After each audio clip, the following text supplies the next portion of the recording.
हरियाणा के मुख्यमंत्री नायब सिंह सैनी फरीदाबाद में चरण सुहावे गुरु चरण यात्रा में शामिल हुए। उन्होंने कहा कि इस धार्मिक आयोजन से औद्योगिक नगरी धन्य हो गई है। मुख्यमंत्री ने गुरु चरणों का आशीर्वाद लिया और श्रद्धालुओं को संबोधित किया। यात्रा में शामिल श्रद्धालुओं में भारी उत्साह देखने को मिला, जिन्होंने गुरु चरणों में अपनी श्रद्धा अर्पित की। गुरुवार रात को बदरपुर बॉर्डर से चरण सुहावे यात्रा ने फरीदाबाद में प्रवेश किया था और सेक्टर 37 से होते हुए ये यात्रा गुरुद्वारा श्री गुरु सिंह सभा सेक्टर 15 में कुछ देर रुकने के बाद मध्य रात्रि को गुरुद्वारा दरबार साहिब में पहुंची।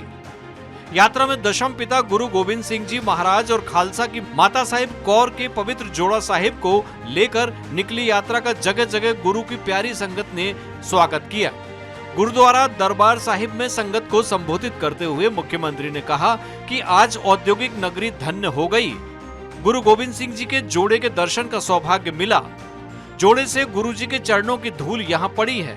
उन्होंने आगे कहा कि गुरु जी की कुर्बानी और वीरता पर सभी भारतवासियों को गर्व है। क्रूर मुगलों के खिलाफ युद्ध लड़ा। 4 साहिबजादों सहित पूरा परिवार बलिदान कर दिया गया। विश्व में ऐसी मिसाल कहीं नहीं मिलती। सीएम ने यात्रा में शामिल सभी संगत का अभिवादन किया। इस दौरान मुख्यमंत्री सिख वेशभूषा में नजर आए। दिल्ली से प्रारंभ ये महान यात्रा बिहार में गुरु जी के जन्म स्थान पटना साहिब तक जाएगी।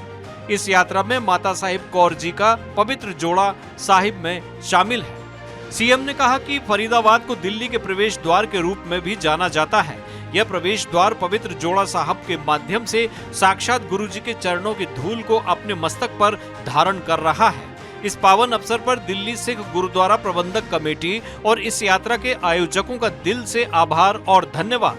उन्होंने बताया कि हरियाणा सरकार द्वारा 1 नवंबर से 24 नवंबर तक प्रदेश में गुरु तेग बहादुर जी का 350वां प्रकाश पर्व मनाया जाएगा।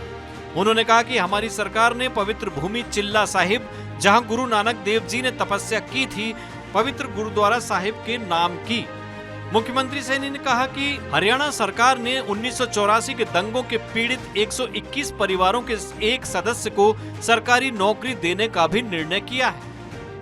121 हरियाणा प्रदेश के अंदर ऐसे परिवार जिन परिवारों ने 84 के दंगों में जिन परिवारों ने वो उनके परिवार उस समय उस ग्रास में चले गए थे, ऐसे परिवारों के 121 परिवारों को हमने हरियाणा प्रदेश में उन परिवारों के एक सदस्य को नौकरी देने का हरियाणा सरकार में वो निर्णय किया है। हरियाणा के मुख्यमंत्री श्री नायब सिंह सैनी ने कहा कि केंद्र एवं प्रदेश सरकार प्रधानमंत्री श्री नरेंद्र मोदी के नेतृत्व में निरंतर किसान हित में काम कर रही है। चाहे किसानों के गन्ने का एमएसपी बढ़ाने की बात हो या धान एवं गेहूं आदि फसलों की एमएसपी पर खरीदी हो, हर कदम किसानों की आमदनी बढ़ाने के लिए उठाए जा रहे हैं। मुख्यमंत्री अपने सरकारी आवास संत कबीर कुटीर में किसानों से बात कर रहे थे।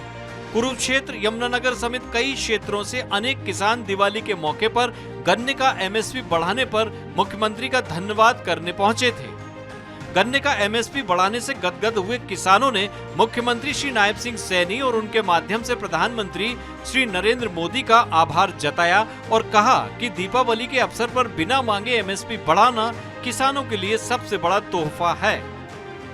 मुख्यमंत्री श्री नायब सिंह सैनी ने यह भी कहा कि सभी 24 फसलों की खरीद एमएसपी पर करने वाला हरियाणा देश का पहला राज्य है। यही नहीं, 48 घंटे के अंदर किसानों को उनकी फसलों का भुगतान कर दिया जाता है। मेरी फसल मेरा ब्यौरा पोर्टल की मदद से पिछले 11 सीजन में डीबीटी के माध्यम से 12 लाख किसानों के खातों में 1,58,000 करोड़ रुपए की फसल खरीद की राशि डाली गई है। उन्होंने कहा कि हरियाणा पहला राज्य है जिसने भावांतर भरपाई योजना अपनाई है। इस योजना के अंतर्गत 21 फलों, सब्जियों व मसालों को कवर करके 29,864 किसानों को 135.37 करोड़ रुपए की प्रोत्साहन राशि सीधे किसानों के बैंक खातों में डाली गई है। मुख्यमंत्री ने बताया कि तेज बारिश या अन्य आपदा में खराब हुई फसलों की मुआवजा राशि को बढ़ाकर 15,000 रुपए प्रति एकड़ किया गया है। इसके अतिरिक्त प्रधानमंत्री फसल बीमा योजना के तहत 33 लाख किसानों को 9,626 करोड़ रुपए के क्लेम वितरित किए जा चुके हैं। Bureau report, Swaraj express, Haryana.